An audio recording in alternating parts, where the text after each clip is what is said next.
Welcome and thank you for participating in Midwest Dairy Council's Youth Wellness Interventions from Home to School webinar. My name is Allison Fendrick and I am a Program Manager for Health and Wellness with Midwest Dairy Council. Midwest Dairy Council provides education tools and shares up-to-date research to health professionals in our 10 Midwest states.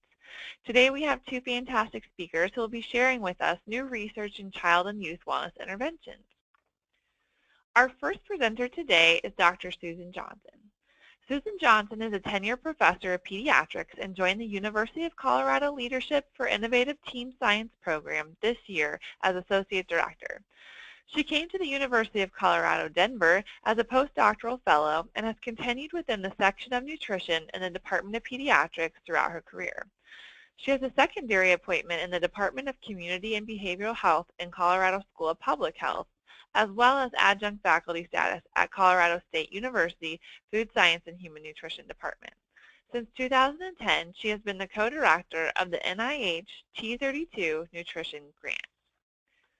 Our second presenter today is Dr. Katie Wilson.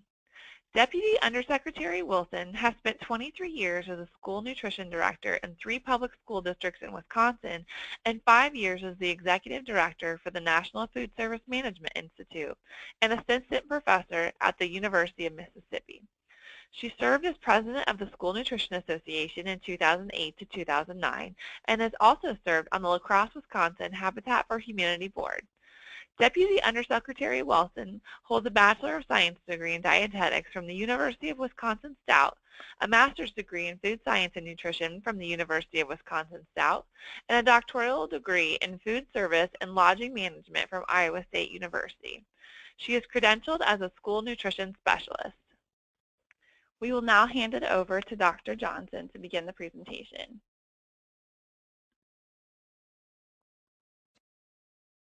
Thanks so much, Allison. Just waiting for that control of the slides to come my way. There we go. I'm going to have the pleasure today of speaking with all of you about, a conundrum for lots of people who take care of children, and that is, why do children eat the way they do? And believe it or not, there's some pretty predictable things that have an impact on children's eating patterns and their liking for different things. We're going to march through a few of those to see if we can't choose some things that are opportune for intervening upon to improve children's food preferences and their dietary intake patterns.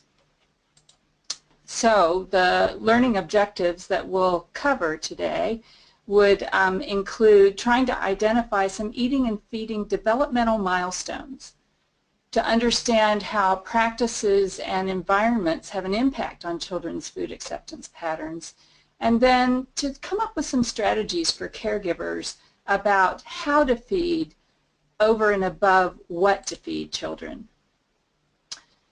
Here's a nice graphic that really originates from Ron Kleinman and Francis Coletta, who have taken the concepts of developmental readiness principles and embedded them within recommendations for feeding practices as well as age-appropriate nutrient requirements.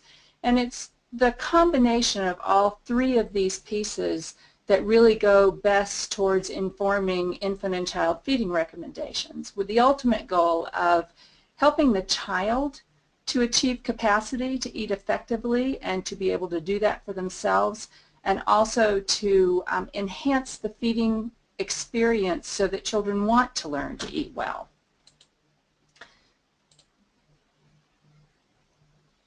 Sorry about that, I'm having a little difficulty there. So just to frame the conversation a bit better about children's eating, let's take just a really quick high-altitude view at what children are eating.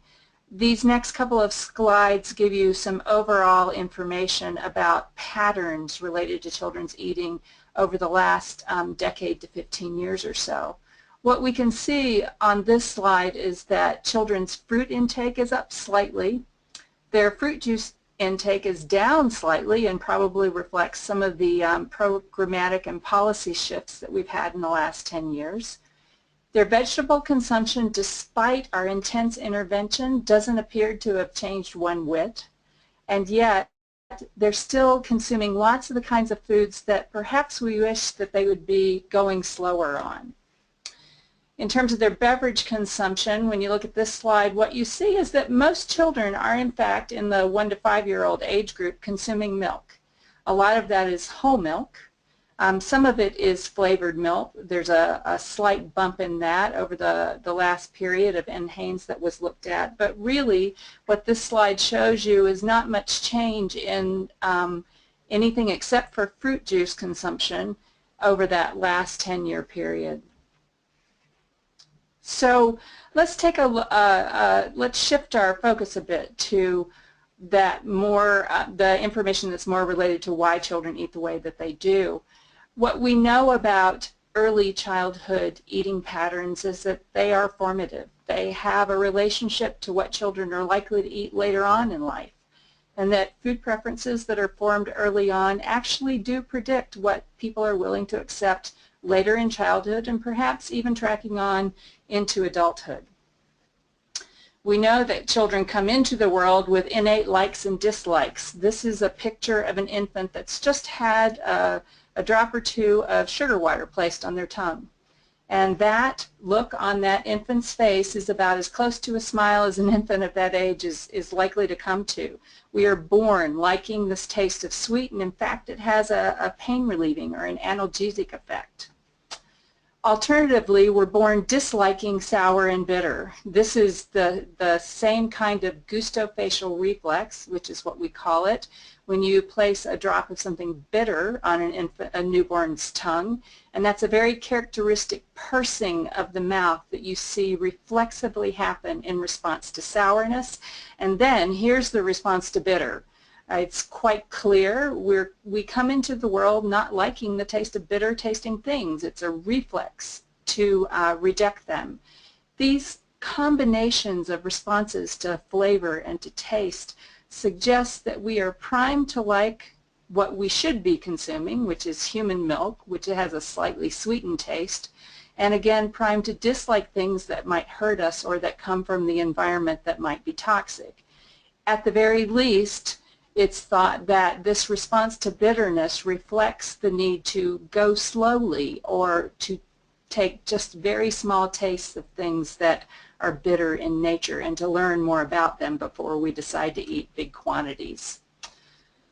So what this suggests is that evolution shapes how we respond to foods, and it starts right from the get-go.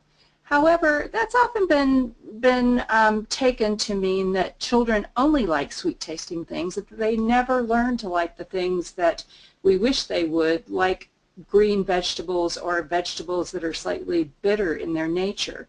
And that's simply not what the scientific evidence that is mounting suggests. Children do learn. Their chemical senses interact with different experiences that they have in different settings, and over time children can learn to like things that aren't sweet tasting. However, it takes a lot of repeated experience and exposure for children to acquire preferences to things that don't taste sweet. What we also know that goes in tandem with that is that caregivers like to feed children things that they like. Nobody likes to have a child reject a food that they've spent a long time preparing. We all want children to enjoy eating. But, as I said earlier, children's preferences aren't unchangeable. It's just that it requires more persistence and exposure than most adults are willing to hang in there for. Data from 2004 or so from Betty Ruth Carruth reported that most caregivers give up by 3 to 5 tries of offering a food that children don't initially like. What we know from the data and from the literature is that, especially with preschoolers, it probably takes upwards of 8 to 10 tries of a novel food before children are willing to accept it. Now that doesn't even mean that they necessarily are going to like it. It just means that it takes 8 to 10 tries before a child's willing to consume it. However, we know that if mothers or caregivers think that children are picky, they persist even less, and that they are unlikely to get to that number of exposures that it takes for children to learn to accept the food. Now here's some beliefs that parents have reported about how they think preschooler children's preferences are formed. I think it has something to do with child characteristics. Some children are just shyer, or they're stubborn, or they have an absolute need for sameness that prevents them from trying new things. Some parents reported that children inherit food preferences, and others reported that children just don't like certain things. And I think that we've seen all of these things play out. For example, there are some children who are quite sensitive to texture. We know that there is a wide-ranging difference in individual sensitivity to bitter and sour tastes, and we know that color has something to do with it. Kids are suspicious of things sometimes, we think, that are green, and those are probably well aligned with things that have a more bitter taste. And we've certainly all experienced that circumstance where children's preferences are affected by the people that they're hanging out with. One child down the table says, "Oh, I don't like this," and the domino effect comes into play, and all of a sudden there are any number of children at that same table who don't like that particular food.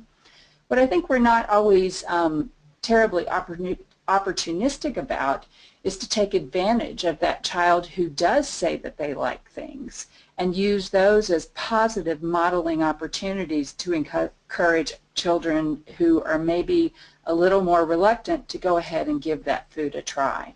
So social circumstances can work against you, but I think there are ways for them to work for you as well. So we said before that the rejection of bitter is reflexive, that it's innate. It actually is there well before birth. But there are certain things that can happen that can modify children's responsiveness to different flavors. I think the work by Julie Manella and her colleagues, as well as Sophie Nicholas in France, are really quite encouraging, because what they suggest is that there are flavors from the maternal diet that enter into both amniotic fluid while during pregnancy, or into breast milk when mothers are breastfeeding, that help to convey flavor bridges for the infant. And I think that's a really interesting term there that Julie Manella has coined. What it suggests is that there are flavors from the maternal diet that enter these different environments, whether it's amniotic fluid or breast milk, and that infants and the fetus have an opportunity to experience these flavors over and over, and that this actually eases the acceptance of those same flavors later on during the period of complementary feeding. One reason why I think that this information is so important for us to impart to mothers and mothers-to-be is that it gives them something that they can do to help make their life easier later on. That the wider the variety of dietary flavors that the mother takes in both during pregnancy and during breastfeeding, the better her chances are of being able to help her child accept those flavors during complementary feeding. We know that other positive experiences have an impact on children's food acceptance. This is a complicated slide, but what I really want you to focus on is the overall picture here. This represents what I sort of refer to as the natural history of children using sensory learning to explore a new food. In this particular example, the new food was daikon radish, and children were given the opportunity to have 10 different tries of daikon radish, and we looked at the behaviors that children exhibited over time when they were learning about this new food. We tracked how many times did they just pick it up and smell it, how many children ignored it, how many kids played with it, put it in their mouth and spit it out, and eventually swallowed it. And when you look at this pattern over time, what you note is an awful lot of sensory learning that is happening in these first 5 to 6 weeks, with a concomitant increase in the willingness to put it in their mouth and swallow it over time. What I find fascinating about this is that many of these behaviors that we tracked over time were exactly the same behaviors that adults have trouble with when they're trying to introduce food to children. As adults, we don't always appreciate it when children pick up something and play with it, or they smell it, or they spit it back out. but over the long haul, over those repeated exposures that it takes a child to learn enough about the food and to begin to accept it, those same behaviors might be very, very necessary to help them acquire enough learning to accept that food. Another thing that we know about how mothers make decisions about feeding their children relates to the kind of eater that they think their child is. In this qualitative study, we asked mothers to plate up food for their child. They came into the lab and they did this, but we also asked them to talk aloud about how they made the decision about how much food to put on their child's plate. And these were the different things that mothers talked about. They talked about the things that influenced how much they put on the plate, and those included whether their child liked it or not, and they reported just knowing what their child needed to eat of it. Mothers had feeding goals.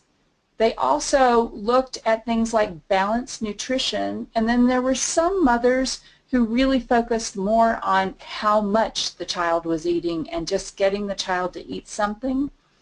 These different components were a function of the kind of eater that the mother thought her child was. Mothers of good eaters focused more on having the child be satisfied and full and balanced nutrition, whereas mothers of picky eaters really worried more about getting their child to eat and making sure that they just ate something. Now, why is this all important? We know that portion size is important because in a separate study that we conducted, we asked mothers to plate a dinner time meal for both themselves and their child. And here's what we found out when we compared how those two things related to each other. First of all, there was a distinct correlation between how much mothers served themselves and how much they served their child. If they served themselves more, they served their child more. And also the converse was true. But here's the really interesting part about this. There was a very, very strong correlation between the amounts that children were served and how much they consumed. An almost perfect correlation, in fact, so that we know that there is a relationship between what mothers offer their child and how much that child decides to eat of what's offered to them. Now let's look at a slightly different aspect and angle of development of children's eating, and that relates to food neophobia. Food neophobia is pretty much what it sounds like. It's that fear of either novel foods or foods that were previously liked and now being rejected. What we know about food neophobia is that it relates to children's food preferences, and in fact the child who's more neophobic rejects foods from almost all food groups. They have a reduced number of foods that they're willing to eat. The neophobic child consumes less variety and has less healthful food preferences. What's interesting is that there appears to be a relationship, a modest one albeit, between the amount of food neophobia that the child is rated to have and mother's food preferences. We did a study that looked at the concordance between what mothers report that they like and what they reported that their children liked. There was a high agreement or concordance for certain kinds of foods like dairy, starchy vegetables, think about those as being things in the potato category, fruit and whole grain. On the other hand, take a look at what falls into the groups that have lower agreement or concordance between mothers and children. What you see down here are a lot of the things that we struggle to help children learn to like. Some interpretations of how these lower concordance rate might come about relate to things like, are children and mothers actually consuming the same things when they sit down to a meal? Modeling turns out to be a pretty important mechanism by which children learn to try new foods and learn to like them. This suggests perhaps that mothers and children are eating very different things at mealtime. So, effective ways to actually inhibit a child's food acceptance relates to the following.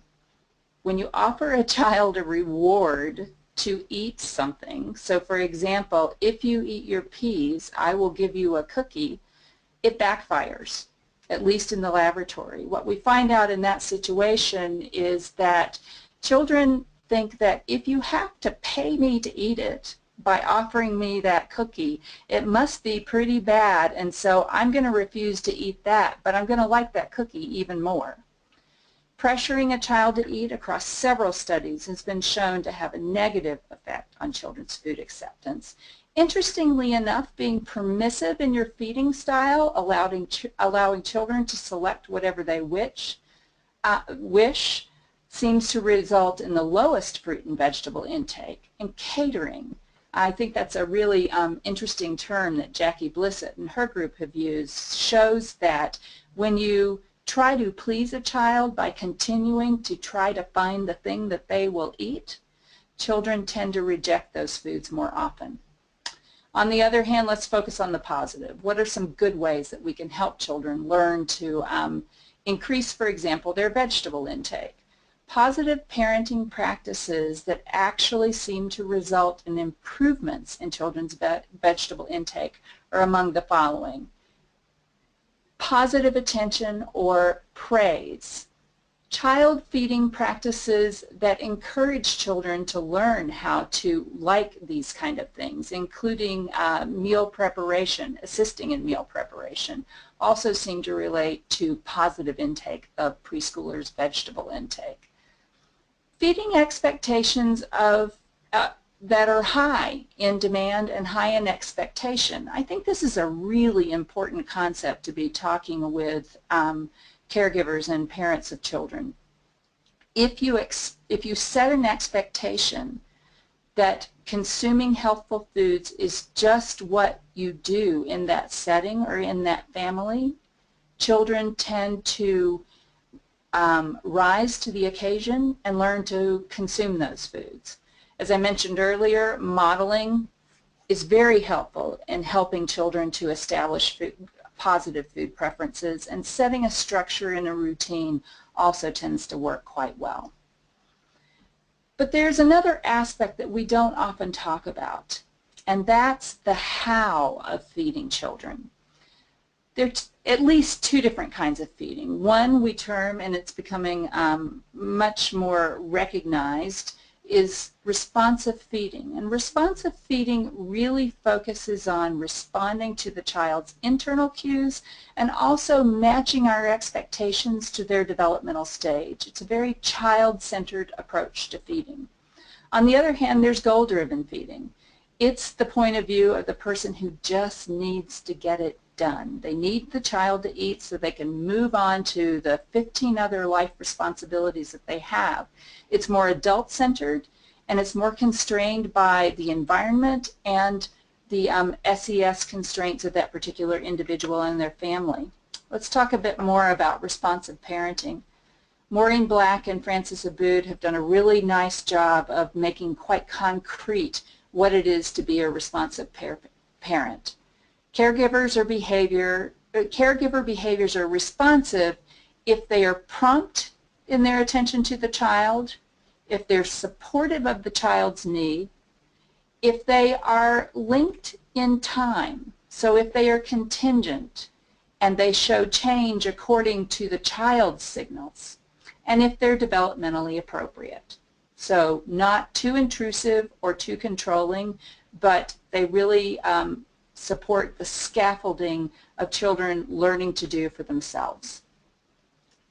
Examples of caregiver actions that are related to responsive feeding include in breastfeeding, when mothers learn to interpret correctly children's cues of hunger and satiety, when they respond to the child's signals. Examples of things like increasing variety and texture and taste when it comes to the period of complementary feeding, and responding positively to those sometimes frustrating situations about when the child is learning to feed themselves. Here's why responsive feeding is important. Responsive feeding is important because it teaches children a number of different things. It teaches them how to begin to self-feed. It lets them have new tastes and experiences with textures that are oftentimes very messy and trying for the caregiver, but ultra important for the children. It layers a patina of fun and learning onto meal times and the trying of new foods. And it helps that child learn to do things for him or herself. And I think that that is an extremely important characteristic of positive and responsive feeding, because the person who learns how to feel successful is the person who continues to do the act that we're asking them to do. So by helping a child feel successful when they learn to try a new food or when they learn to feed themselves, we are providing that kind of environment that sets them up to continue being adventurous eaters. And ultimately, the last thing is that responsive feeding teaches children that they can trust caregivers and that caregivers will respond to their requests. So, in summary, there are certain biological elements that predispose us to like certain tastes. But children are very good learners, and with repeated experience can learn to like a whole host of new things. It's best if that acceptance is a food from the family and if adults are modeling what it is that they wish a child to eat. And the best parenting is that in the feeding domain that is very responsive to what the child can do for themselves and facilitates the child's learning to do things for themselves. Things that we really need to know more about from longitudinal research include exact information on how children acquire preferences for new foods over a lifetime and how those pieces of learning can be inserted into strategies for interventions to help all families feed their children better. Thank you for your attention, and I'm going to pass the torch on to Katie Wilson. Okay, thank you very much. We're going to transition from the preschool segment into the school age segment at this time, and I really believe much of what Dr. Johnson said can also transfer over as we move forward into the school age child and the things that we're trying to do here at USDA in increasing the consumption of healthier foods for school age children. So I'm going to briefly go through some of the initiatives that we've done here at USDA and that we've been working on over the past 8 years, including the Healthy Hungry Free Kids Act, which has been really our large signature legislation that has really moved the dial forward in the school for the school age child. Because we really know that a healthy child has a much better chance for success in the classroom when they're well nourished and they make better choices later in life as well if they're exposed to healthier foods in school. Next slide, please.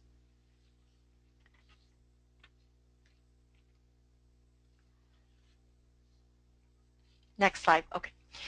So first we're going to talk a little bit about this challenge that we have to address before we talk about healthier food and children accepting healthier food, because this is sort of the thing we get caught in between.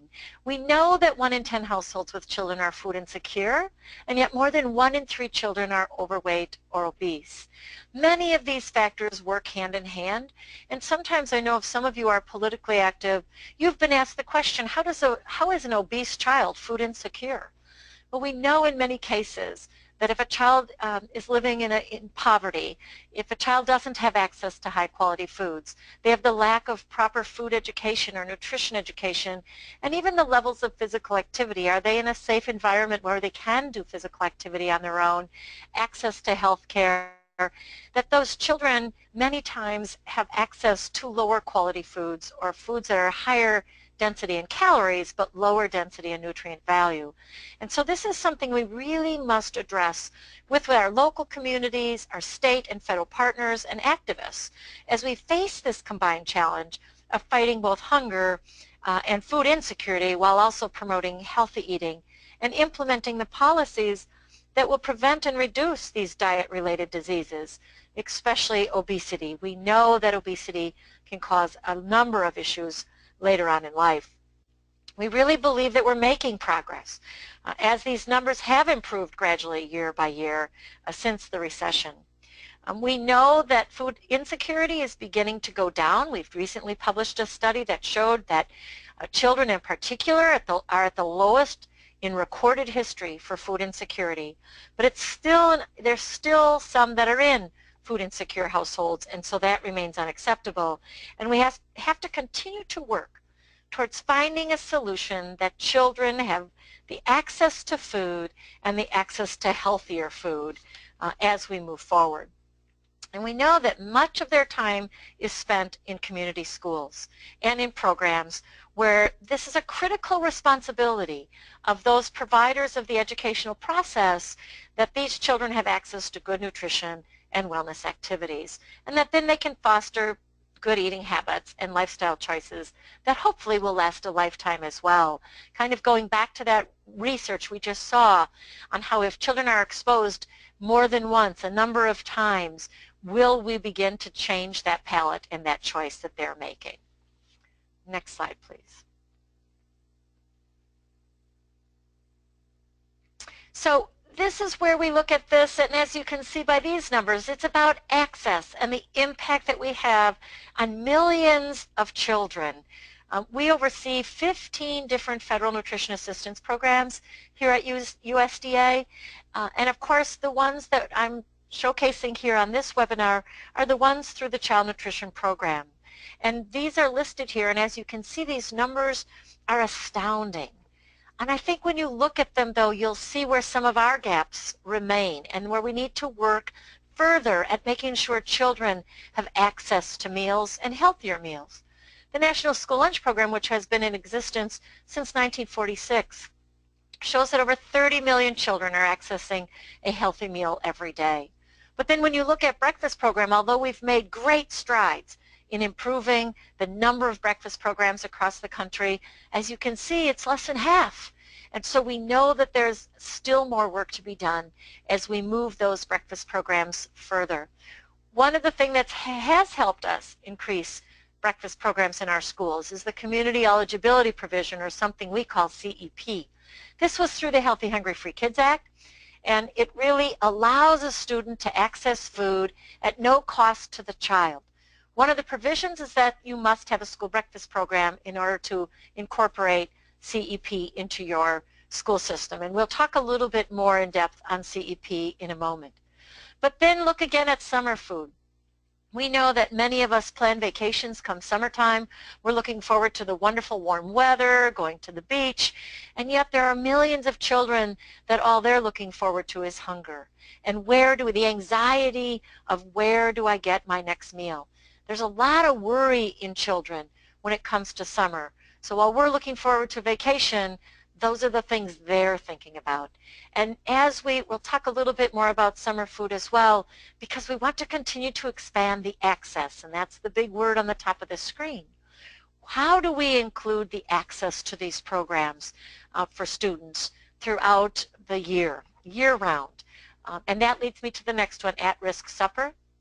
That's not about children, that's about how many meals were served last year.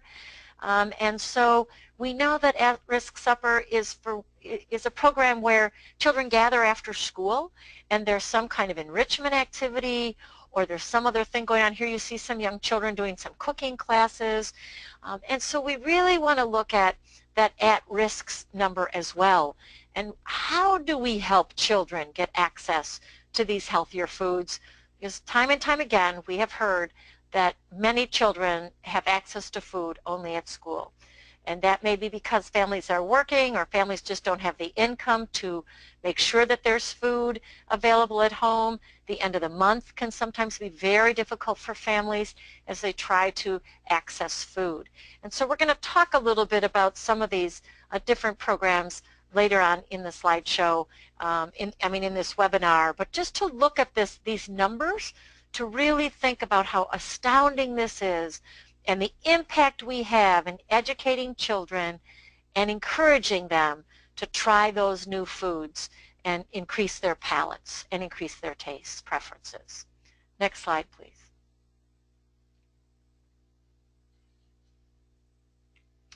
So let's touch base a little bit on the nutrition and wellness in our schools.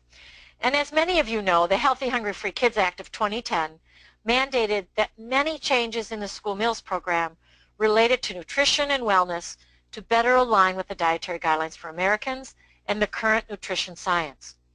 It was a large group of changes, but it was the first real change in over 30 years to the school nutrition program.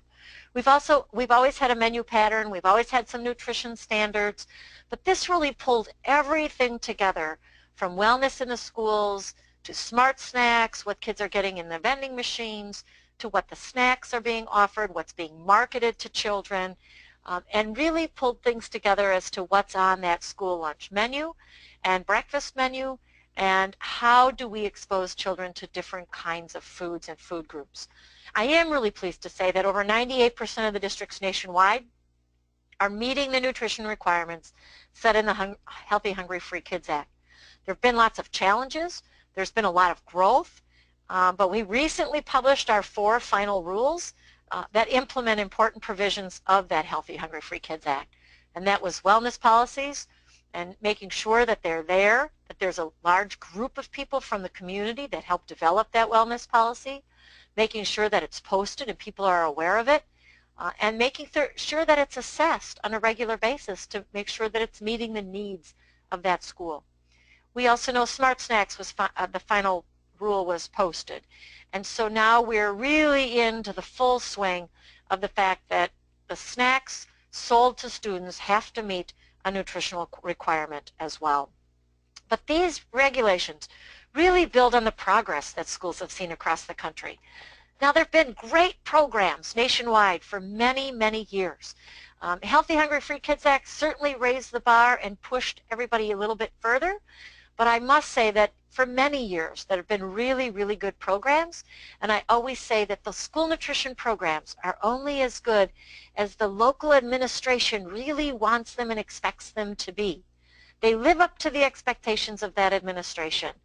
And so I really encourage people to take a look at their program and see where can we move forward, where can we offer some things that look like the pictures you see on the screen, and work as a community on that wellness policy so that we ensure that kids are getting the same message throughout the school day that they're getting in the school cafeteria.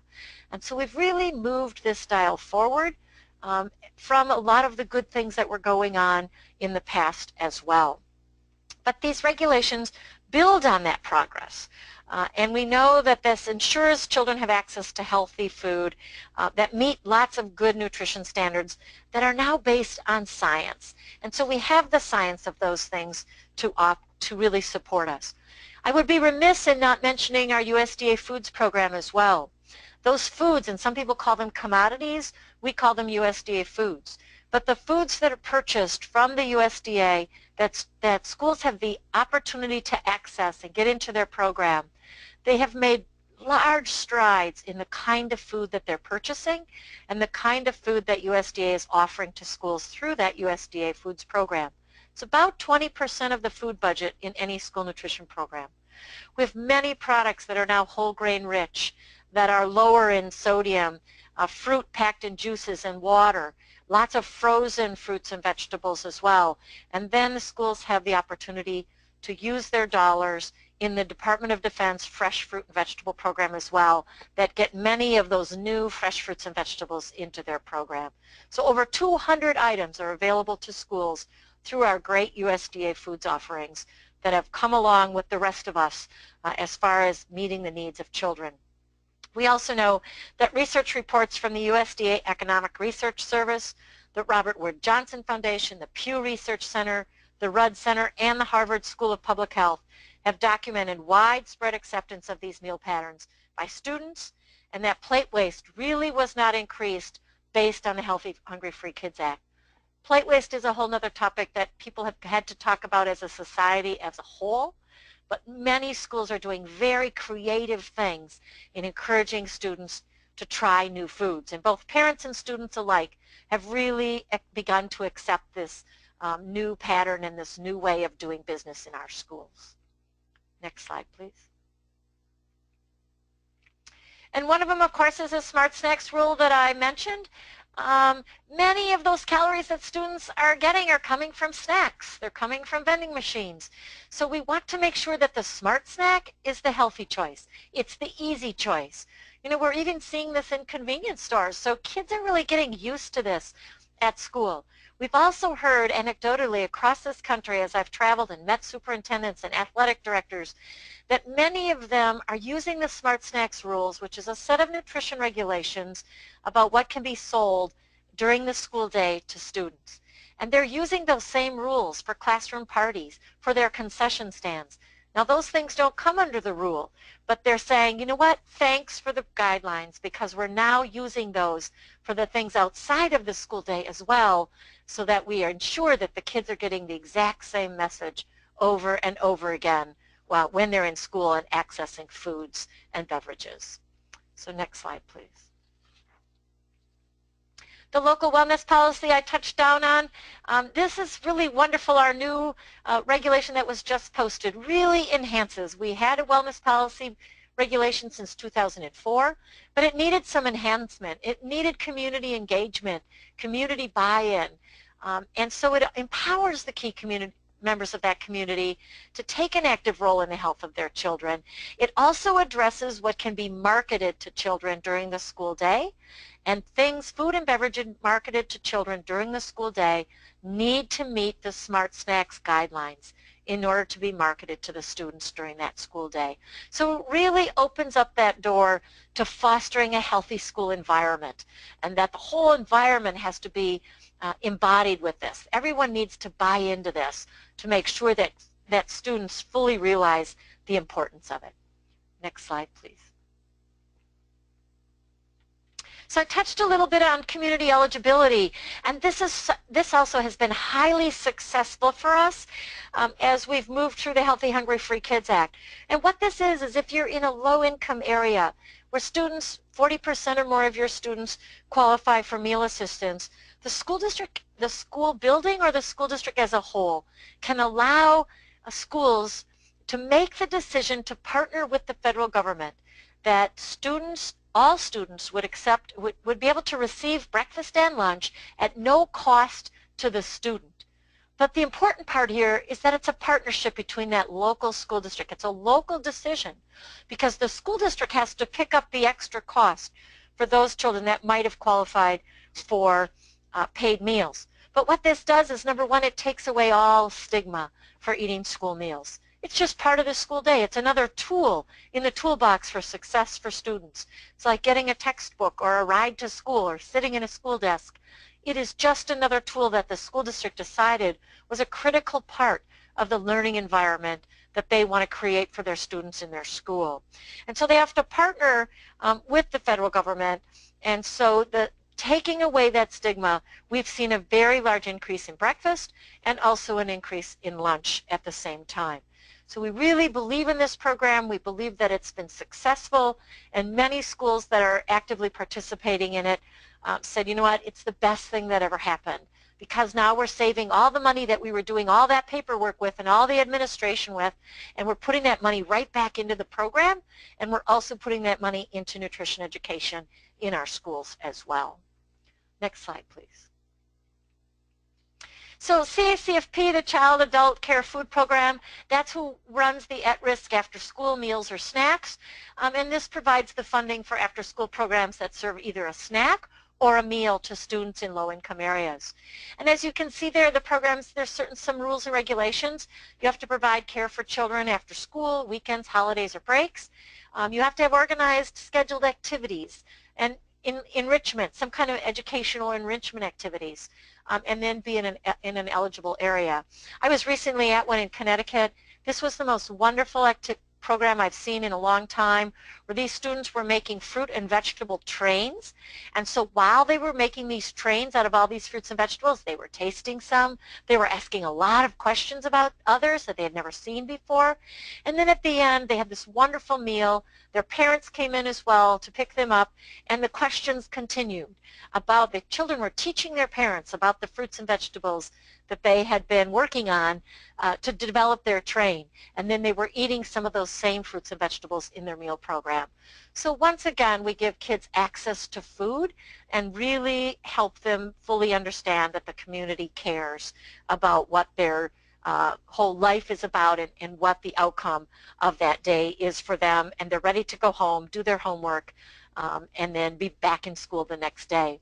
I also was at recently at a program where a woman was doing some great activities, homework, tutoring, computer activities in a large housing project, and she had no idea. We got her connected to her state agency that she could also feed those children in that program, and she was absolutely in tears because she knew those kids needed food in the afternoon. Next slide, please. And the Summer Food Service Program, I can't say enough about this program. It is so exciting. We have opened up so many doors in summer feeding.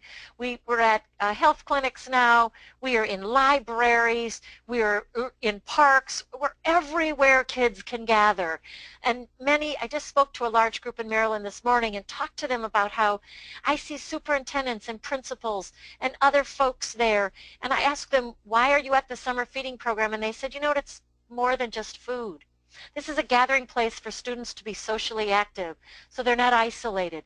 This is also a place for us to check on the welfare of children, but a place, again, where children realize that the community comes together and cares very much for them, and they can get rid of that anxiety of where does that next meal come from, and there's healthy, nutritious food available to them during the summer break time. Next slide, please. And one of the most important things we found is that rural access and transportation.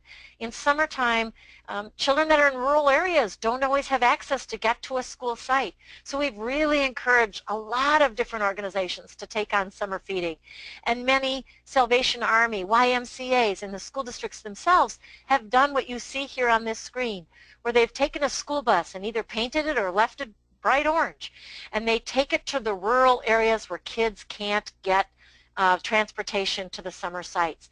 Children love it. They jump on the bus. The bus is air conditioned in many cases. A bus is a safety zone for children, and that we know that school bus drivers know where to find children in the summertime. So this has been a really big success that has increased our numbers in summer sites, and we have a mobile meals route finder, as you see on this slide, that you can find where those buses are during the summertime and how many days a week that they stop there and serve children a healthy meal in the summer. Next slide, please. So as you can see, there are many resources, and in the essence of time, you're going to be able to access this slide. But there's a What's Cooking web page where it has all sorts of recipes and reducing sodium. Some of the downloads, like What's Shaking, the graphics you can download and hand out. Team Nutrition is a wealth of resources on what's going on in schools and great nutrition education resources. The Institute of Child Nutrition is our partner at USDA for many of the initiatives that go on in the education of school nutrition and child care people nationwide. All of their resources are free of charge to the general public. Team Up for School Nutrition Success, I'll talk about in my final slide. Farm to School program from USDA has an absolutely phenomenal website with many, many resources that you can access. Don't reinvent the wheel. There's so many good things going on. Smarter Lunchrooms Movement is another partnership with the Cornell University, where they've really done great research that says if you put those less healthy snacks and foods behind the healthier choices, as human beings, we're all apt to take the easiest thing. So just put those healthier choices up front, put them in beautiful bowls and beautiful serving dishes. We eat with our eyes, and they were absolutely right. Kids choose healthier things without even being forced to. So many resources for you to access from the USDA.gov website. Next slide, please. And Team Up for School Nutrition, finally, is the new peer-to-peer mentoring program we have for school nutrition directors, and they come together, they meet people of the same size district and the same challenges that they have, and it becomes very tailored training and technical assistance. They learn best practices, they begin a peer-to-peer mentoringship program, and they leave the day and a half or 2-day training with an action plan for their specific school district. How do they make some of these best practices happen in their own school district? How do they move the dial forward? For many of us, it's because we're so embedded in our own program, we get sort of tunnel vision, and this gives everybody some really good aha moments as to moving that dial forward. Next slide, please.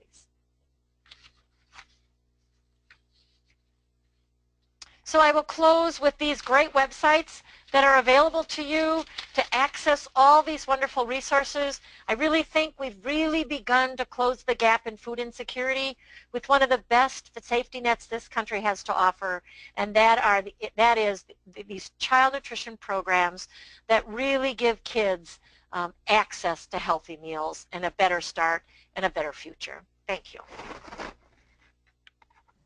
Thank you so much, Dr. Wilson. At this time, we're going to take a few questions from the audience. So again, please write your questions in the question box and we'll address them as time allows. I'm going to go ahead and do the first question, and it looks like it's for Dr. Johnson. Given the fact that there's a high correlation of amounts the child eats based on how much the mother's plated, makes for a strong argument for parents to allow family-style service. That is to say the child picks what and how much to avoid overfeeding. So I think they're wanting to know is would there be a better persuasion for family-style service rather than the mother plating the food? You know, I think that you make a tremendous argument, and the devil's in the details. I believe in the principle of teaching children how to serve themselves, and I think that we've seen from resources like Feeding Young Children in Group Settings out of the University of Idaho that there's some really good ways to help caregivers teach children to do that. But it's not an altogether simple process, and it does take time, and it does take a willingness to endure some missteps. So I'll take you to the piece that goes along with teaching children to serve self and doing family-style service. It requires us to move to a responsive feeding framework as opposed to an adult-centered, I just need to get the job done framework. Those two go hand in glove. Awesome. Thank you so much. The next question, again, is for you, Dr. Johnson. And the question is, can food allergies be minimized specifically by the mother's diet or by timing of introductions of the food? Wow, is that a hot topic for research right now? I will do a disclaimer first. I'm not an allergist, and I'm not an immunologist, and I'm not a clinician. That said, the guidance that's coming out from places like the American Academy of Pediatrics suggests that perhaps we were misdirected in our previous guidance of making sure that children don't get exposure to allergens like peanuts, for example, very early on. And I'm not going to make a recommendation one way or another because, again, I'm not a physician and I'm not an allergist. But I think that as a profession we need to keep our eye on how those guidelines are really shifting, because they're not only going to change our experiences as healthcare professionals, as parents and caregivers, they're going to change the transactions that our children have in childcare and in the school setting, and we really need to stay tuned for how those develop. Great, thank you. The next question will be for Dr. Wilson. And Dr. Wilson, how do you introduce different foods to an environment of students who are from different ethnic backgrounds? Well, one of the things, and I was a school nutrition director for many years, but one of the things that we used to do is we used to invite parents of different ethnic backgrounds to come in and do taste tables. So they would help us even prepare the food that was ethnically diverse. And so if we bring in the foods that are from their culture, then many times those students from those cultures are more apt to try different things that we put out. But it really seemed to work well because then you know, food is sort of the common denominator between us all. But bringing those folks in and showing kids and letting them taste different things, I think allowing children to have a small taste of something also encourages them to try something new. But then having those parents there was also a really good way of sort of justifying and sort of saying, yes, that this is really tasty and these are the kinds of foods that we have in our household. For us, that was very successful. Great. The next question for Dr. Johnson, it's kind of along those same similar lines. It says, I do an early childhood program and the teachers only want fruits and vegetables. However, they don't want things like zucchini and grapes. They will not even try some of the foods. How do I get them to try new foods? Yeah, I think that's really interesting. You know, that graph, that bar graph that I showed that demonstrated that young kids go through a variety of different sensory behaviors before they get on to the act of completely swallowing things. I don't think that adults are really that much different. And so one of the things that I think about is maybe getting all the way to consuming new foods is too far down the road, and we need to take some middle steps in between, like learning about facts about these foods. Now this is really speaking to the adults that we're trying to encourage. Giving them information about where it comes from, the cultures that really use it, giving them sensory exploration that's short of having them put it in their mouth and swallow it right away. That's actually a really, really intimate ask of anybody, whether they're a kid or an adult. And the thing that always sort of grounds the conversation when I'm doing a training on helping adults learn to try new foods is to ask people to remember the last thing that they put in their mouth and swallowed when they really didn't know very much about it. That's a huge ask.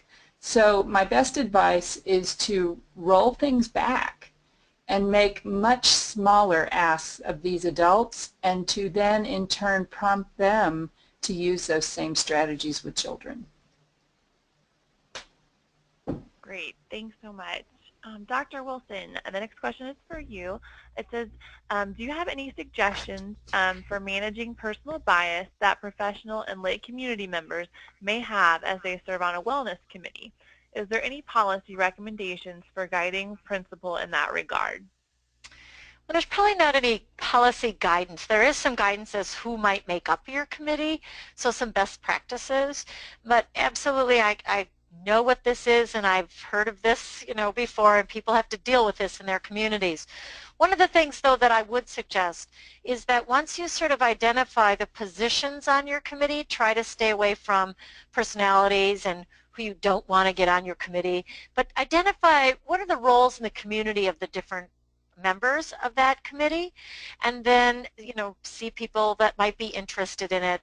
But another thing is, if someone comes up with a suggestion for something, or they're just adamant that everything has to be, you know, for instance, organic. They want nothing but organic foods.